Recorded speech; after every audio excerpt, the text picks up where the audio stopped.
ryawe, ishimwe ni ryawe, ishimwe ni ryawe Yesu, ishimwe ni ryawe, ishimwe ni ryawe, ishimwe ni ryawe Yesu, ishimwe we, ishimwe ni ryawe, ishimwe ni ryawe, ishimwe ni ryawe Yesu, ishimwe, ishimwe ni ryawe, ishimwe ni ryawe, ishimwe ni ryawe Yesu, nami Mana yacu waraturinze, uturinda umujinya wa Satani,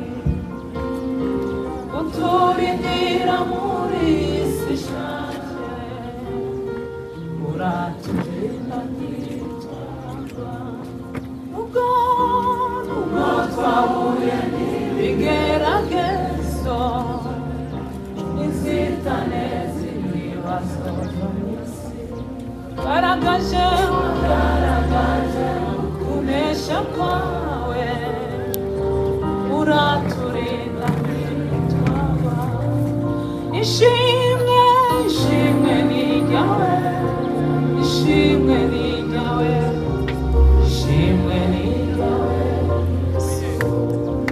ishimwe, ishimwe ni ryawe, ishimwe ni ryawe, ishimwe ni ryawe imyaka ishitse ku isawa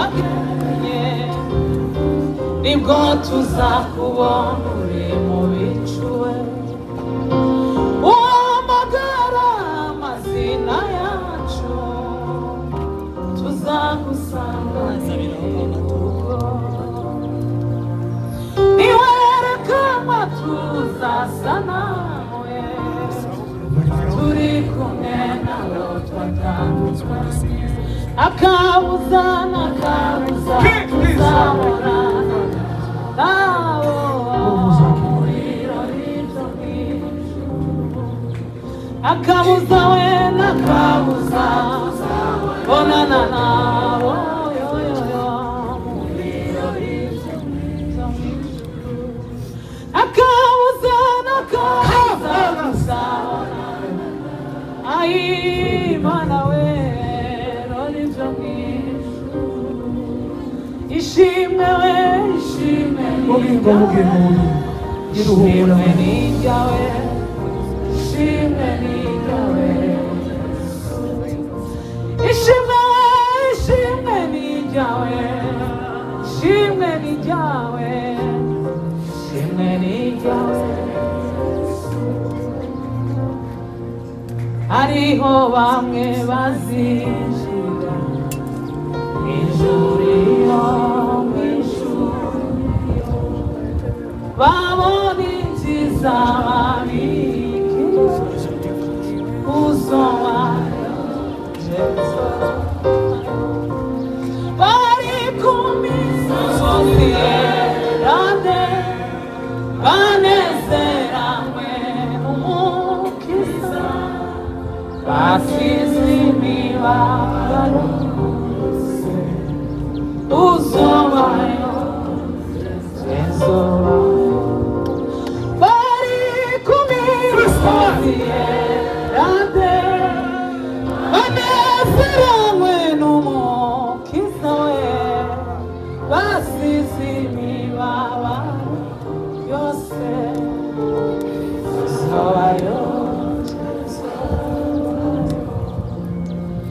abazakoma kurugira ugaramwe, ugaramwe, bazabarirwa ngo simbazi, uzabayo kizobayo, ntakiza muvavuga,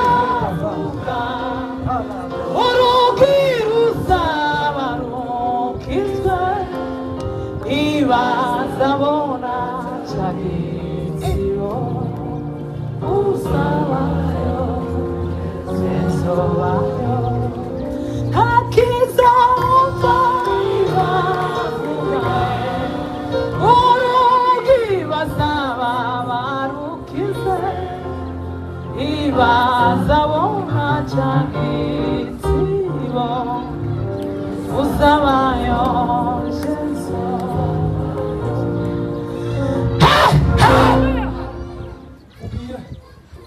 Twongereze iyindi tuzamura ibiganza duhe Imana icyubahiro. Yemwe nimuzamura amaboko.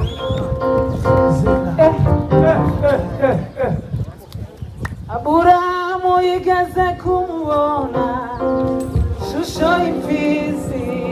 Dukomeze dutange amaturo abadiyakoni bace mu bantu. Dukomeze dutange. Shogiye yari gifashwe n'ibihe byo bihe birarangiye dore yasaraje Uriya yasaraje ni mwiza nk'ikizuba zuba. Aburahamu yigeze kumubona mu shusho y'imfizi ntama. Shogiye yari gifashwe n'ibihe byo bihe birarangiye we dore yasaraje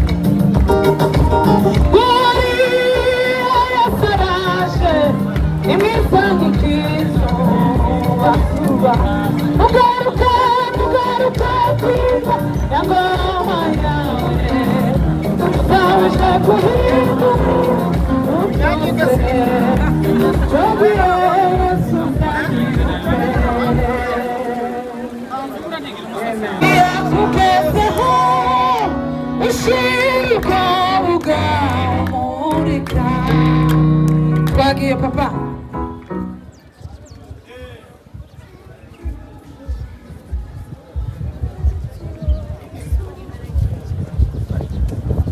Ariko tuzamure mikrofone turabasabye kabisa.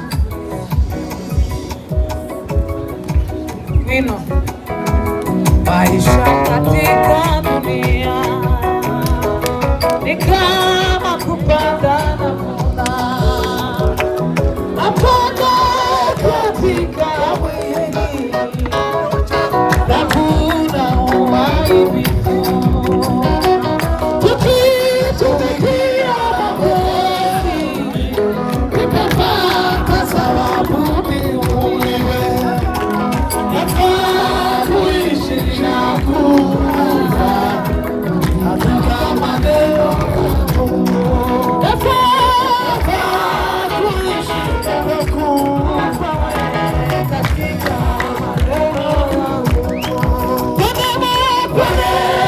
kubwa kabisa tumekubaliwa na Mungu kwa neema kubwa zaidi kumutumikia uishi kwa jina la Yesu atione dunia hii akuitangaza Injili faida kwenu kabisa akuitangaza Injili